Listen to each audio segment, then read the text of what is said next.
Welcome to this week's episode of Nerd Cave Reacts. I am Derek Diamond, joined along with, as always, Zach Dykes. And Robbie Rawls. Guys, what do we have on the table for this week? Well, we're doing something a little bit different this week. There's not a lot of, There's not a lot of news this week. Not things to react to, but Sony did put out the first episode of a TV show that they're doing called Powers. And it's based off of a comic book. Really? Yeah, and Michael Bendis, which is a, pretty big comic book writer. That's his comic book. Anyway, he's one of the executive producers and everything. And it came out, the first episode, there we go, came out this week, and it's available on YouTube. So you can go check that out and, understand what I'm going to be talking about. And the little bit that I watched, because I didn't get to watch all of the episode, I was thinking, what would be our superpowers? What one superpower, you only get one, would you pick out of all of them? So, what would be your superpower, Robbie? I would have to be part of the Green Lantern Corps because I like the idea of being able to create anything that I can think of just by thinking it. Like if I wanted a machine gun, I could make a green machine gun and shoot people with it. That's such a tough question because there are so many great superpowers.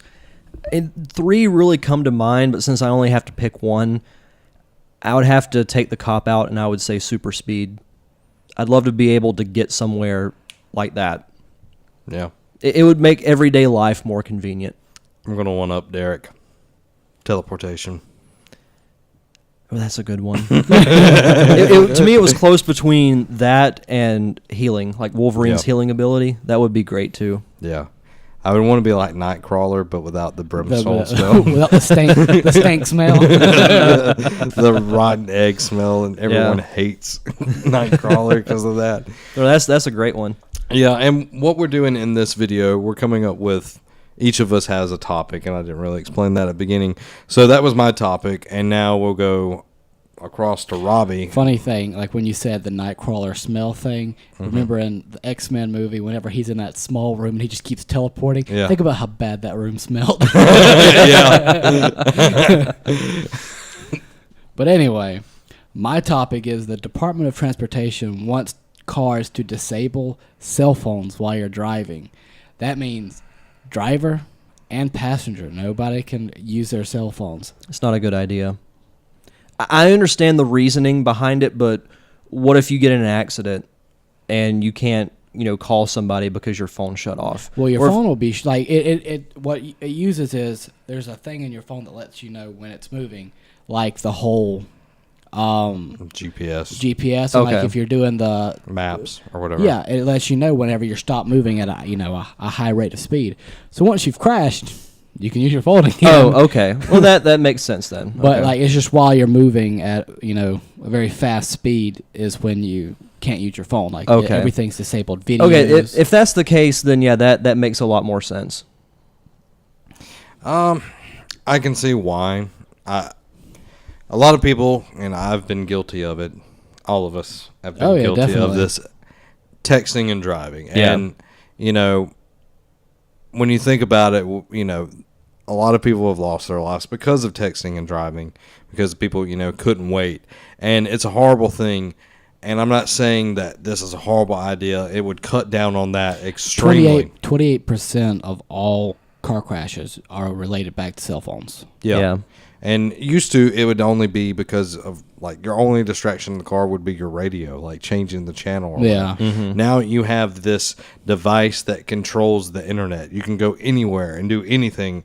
But having that while you're in the car going, I don't think is the...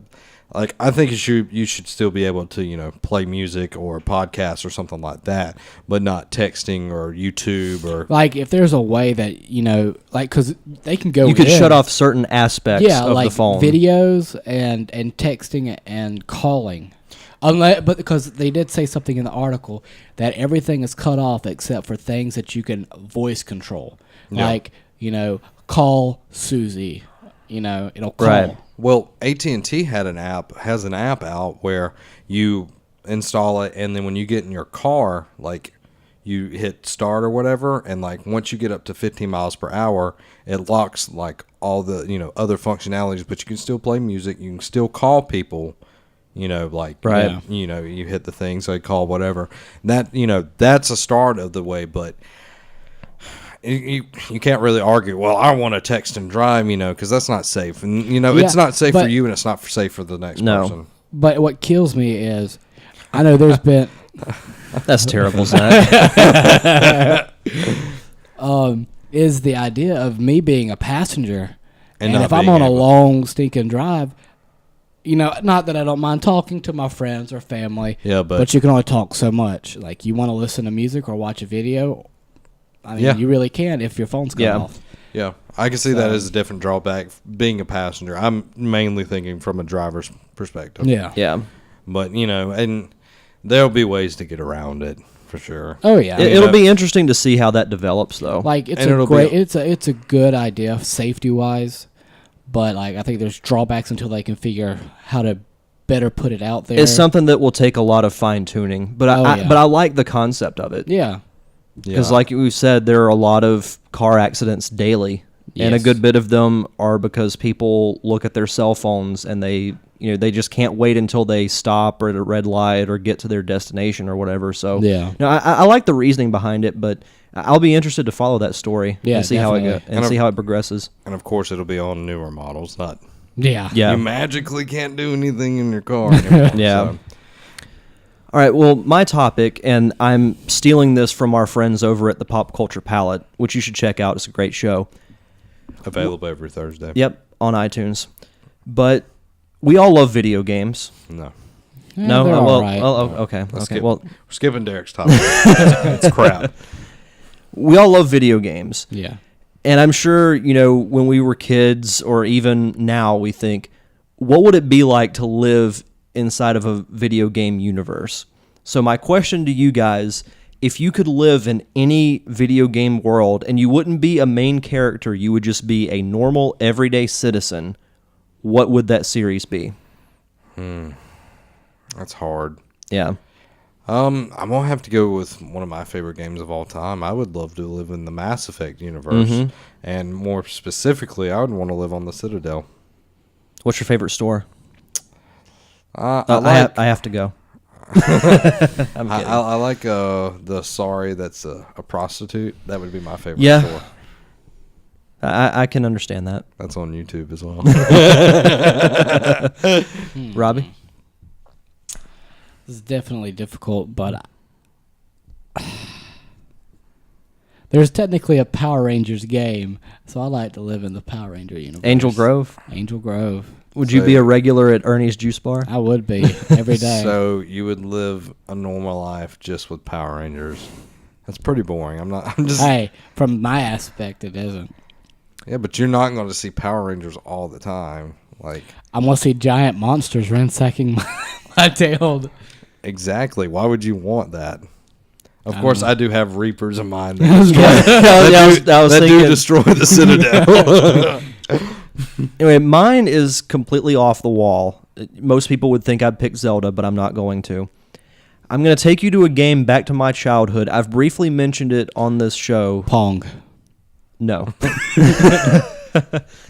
Earthbound. I knew you were going to say it. Really? Yep, I knew you were going to say it. Well, you know me too well. I do know you too well. Those that haven't played Inside Earthbound, it's kind of like normal life. You have your cities and everything, but everything is kind of odd and very obscure. It would not be boring. You've got your giant metropolis-like cities, your small towns. You've got so many different places that you could live, and all the people and creatures there are very odd and fascinating. And it would just be, it's like a normal life, but it's just odd enough to where it would be interesting. You have the vomit monster. Yeah, Master Belch. Yep. Anyway, that's mine. What would be your superpower? And what would be your world that you would want to live in? Comment down there. That thing down there. This little white box that's it says roughly comments. here. Yeah.